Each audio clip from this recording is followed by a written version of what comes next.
আসসালামু আলাইকুম, সবাই কেমন আছেন? আশা করি সবাই অনেক অনেক ভালো আছেন। আল্লাহর অশেষ রহমতে আমরা অনেক ভালো আছি। এখন ব্যস্ততার মধ্যে অনেকটা দিন পার হচ্ছে, তাই রেগুলারলি আসলে ভিডিও দেওয়া হচ্ছে না। তারপর চেষ্টা করছি যে মাঝে মধ্যে আপনাদের সাথে দুই একটা ভিডিও শেয়ার করতে। তো আজকে সকাল ধরে ছিল অনেক বৃষ্টি, তো বিকাল টাইমে একটু আমরা বের হয়ে গিয়েছি।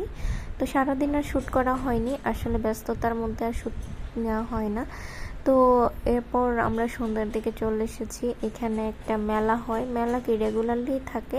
তো ফ্রাইডে মানে বিভিন্ন বন্ধের দিনে এখানে একটু ভালোই ভিড় হয়, মানুষ আসে।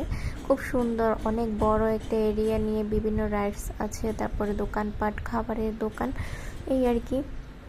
তো এর আগেও একবার আমি আরশকে নিয়ে এসেছিলাম, তো আজকেও এসেছি দিশাকে নিয়ে। তো সাথে দিশা আছে। তো এখানে যে আরশ তো এসে খেলার জন্য অস্থির হয়ে গিয়েছে, কোনটা ছেড়ে কোনটায় উঠবে। তো যেহেতু হালকা হালকা বৃষ্টি পড়ছে, তো সেই জন্য আর বাহিরে কোনোটাতেই সে উঠতে পারছে না। তো এখানে ইনডোর গেমস ব্যবস্থা আছে, তো এখানে এসেও ঘোড়া চড়ছে, বেশ কয়েকটা রাইডস আছে এটার ভিতরে।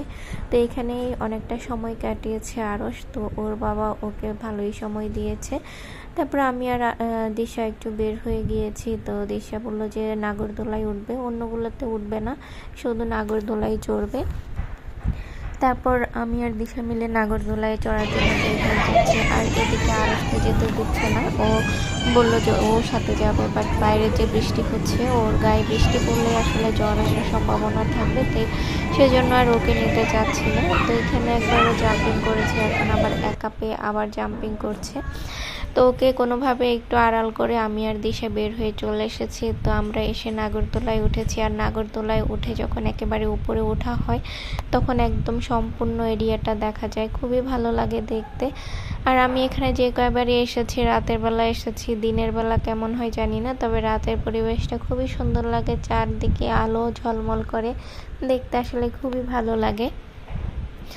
তো আমরা অনেকক্ষণ সময় কাটিয়েছি ওখান থেকে। তারপর চলে এসেছি একটা রেস্টুরেন্টে গিয়েছি। মূলত আমরা মানে এখানে একটা নতুন সি ফুড রেস্টুরেন্ট হয়েছে, তো ওই সি ফুড খাওয়ার জন্য এখানে এসেছি। মানে সবাই খুব বলছে যে এখানে খাবারগুলো নাকি খুব মজা, বাট আমরা ওখানে বসার মতো জায়গা পাইনি। তো পাশে একটা রেস্টুরেন্টে বসছি, ওখানে বসে আর বার্গার, ফ্রেঞ্চ ফ্রাই এগুলো খেলো, আর আমরা পার্সেল নিয়ে বাসায় চলে এসেছি। আর বাসায় আসার পরে আমরা খাবারগুলো খাচ্ছি। এখানে ছিল নাগা সিঙ্গারা ছিল, তারপর পতেঙ্গাতে যেই পেঁয়াজু পাওয়া যায়, সেই পেঁয়াজুর কথা বললো যে এটা সেই পেঁয়াজুরই স্বাদ। তারপর এখানে ছিল কাঁকড়া ভুনা।